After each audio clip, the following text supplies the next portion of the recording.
As we end 2021, the issue of voting rights continues to be the dominant political issue in Washington, D.C. On Sunday, on Face the Nation, Vice President Kamala Harris was on, and she talked about the United States no longer being the beacon of light in the world if the United States is unable to pass the voting rights bill that have been languishing in the United States Senate, the For the People Act, as well as the John Lewis Act.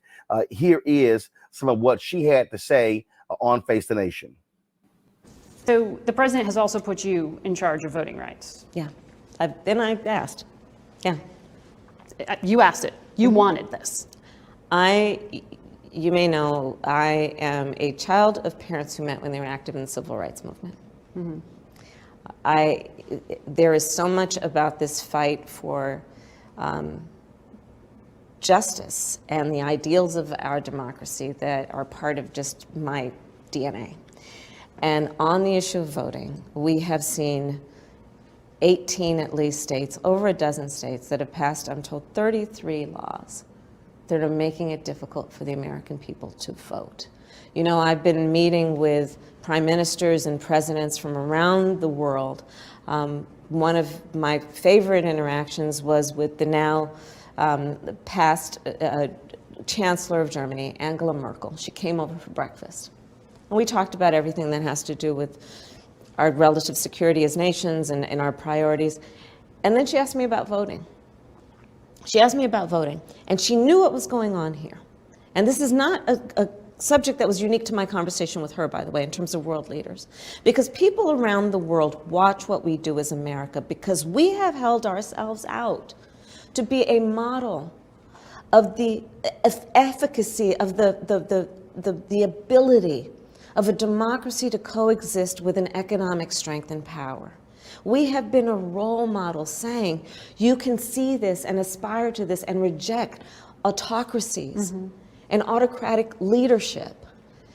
And right now we're about to take ourselves off the map as a role model if we let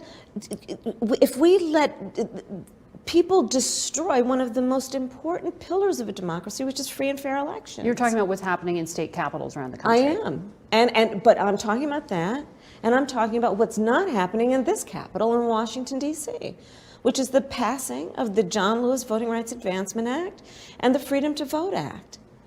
We have to agree, and this is not about saying you should vote for me or you should vote for Democrats. This is about everyone having unfettered access to their right to vote and agreeing that this is bigger than one election cycle. This is literally about our standing in the world. It's about the integrity of our democracy. And I do believe, of all the things that are on the headline news tonight, tomorrow, for the next week or months, when our kids look back 5-10 years from now at this moment, it will be on our watch that we either stood for and fought for our democracy or not. And that, I think that is all at stake right now. But you still have the reality of a 50-50 Senate. Correct. And you have two senators who say they're not on board for changing the filibuster in order to try to push this through. So how do you overcome that democratic reality of not having the votes and not having a clear path forward? And you're right to talk about the structure and the rules of the Senate, and that is real. And we will do and look at whatever is necessary to push for Congress to take this issue on. And we have to. We have to. Carve out to the filibuster. I'm not saying that. What I'm saying is that we are going to urge the United States Congress, and we have been, to examine the tools they have available to do what is necessary to fight for and retain the integrity of our voting system in America. It sounds like you're open, though, to a carve-out to the filibuster to get there. You were when you ran for president on the issue of climate. Are voting rights as important to you? I believe that voting rights is one of the most significant issues that is facing us as individuals and as leaders today. There's no question. No question. Voting rights lead to every other right. Every other right. And so we need to prioritize it as a nation, all of us, and understand why voting rights are important, and insist that our elected leaders preserve these rights. But Margaret, realize that what's happening right now includes that the entire Republican caucus of the Senate have voted against even debating this subject. Even debating it. And I think it's really important that in this conversation about what's happening in Washington, D.C. on the issue of voting, that we not lose sight of the fact that there is one whole group of people, half of the United States Senate, who are refusing to even debate this issue. Like, you can then end up where you are. Mm-hmm.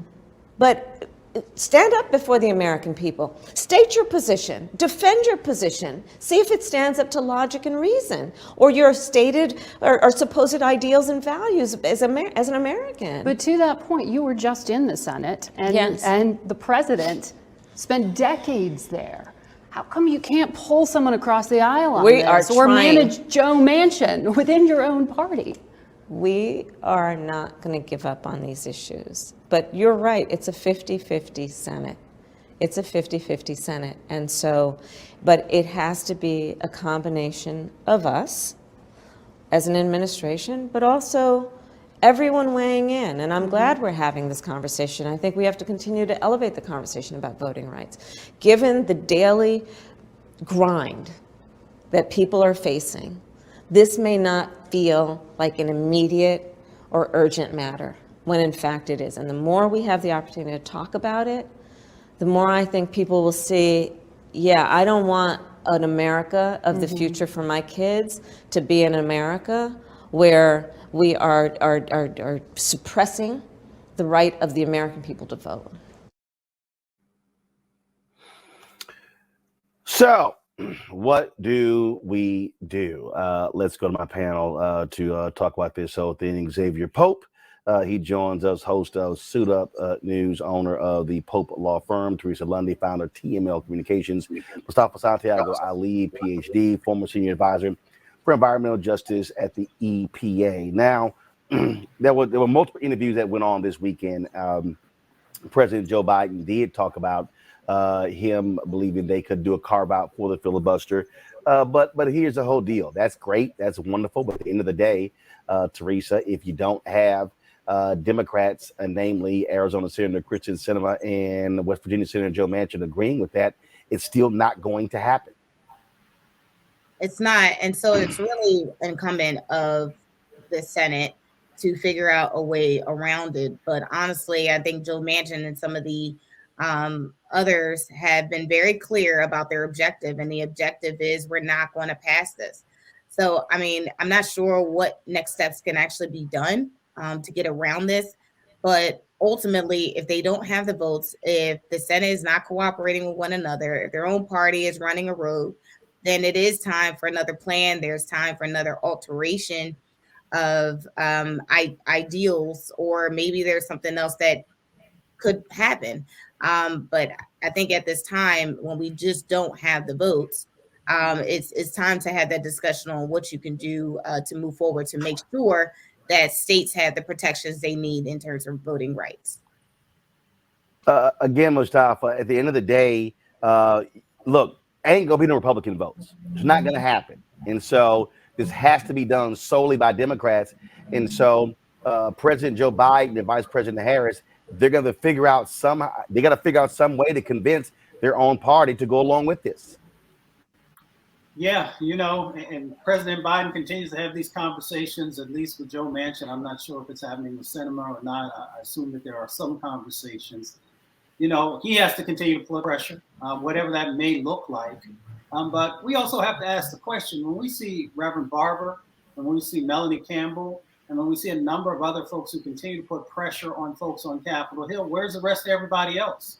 You know, all the organizations that say that they support the democracy and making sure that everybody has the right to vote. We have a responsibility also to be there and continue to push. We also have a responsibility to utilize our dollars in a more effective way of not supporting some of the entities that continue to prop up these individuals. So, you know, it is people power, you know, being there, in whether it's in West Virginia or Arizona or on Capitol Hill showing up. And then it is also about us using our economic power to let them know that we do not appreciate the actions that they have not taken, and that we will utilize our own actions to make sure that we're continuing to place pressure on them.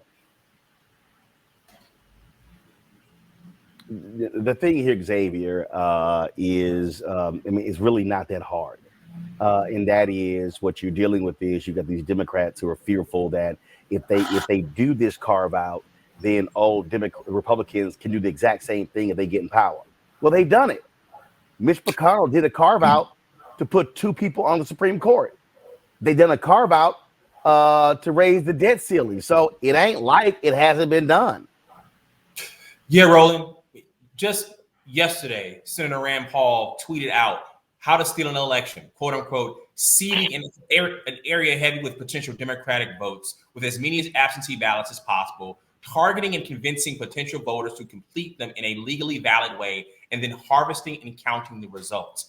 In 2021, there have been 19 states that have passed voter restrictive bills. 49 states introduced 440 bills. We talk about selling bills to the public. Many people in the public think that Democrats protecting the right to vote is itself harming democracy, when there's evidence to show this is exactly what Republicans are doing. To focus on the bills that have been passed in multiple states, what they say, how it impacts every single voter is important to sell to the American public, as well as the dastardly deeds that have been done by the Republican Party that has to be trumpeted over and over and over again. When they've been in power, they've changed the rules to make sure they stay in power. Back to that Roland Martin Unfiltered video in just one moment.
Time to be smart. Roland Martin's doing this every day. Oh, no punches! Thank you, Roland Martin, for always giving voice to the issues. Look for Roland Martin in the whirlwind, to quote Marcus Garvey again. The video looks phenomenal, so I'm really excited to see it on my big screen. Support this man, Black Media. He makes sure that our stories are told. See, this difference between Black Star Network and Black-owned media and something like CNN. I got to defer to the brilliance of Dr. Carr and to the brilliance of the Black Star Network. I am rolling with Roland all the way. Honored to be on a show that you own. A black man owns the show. Folks, Black Star Network is here. I'm real revolutionary right now.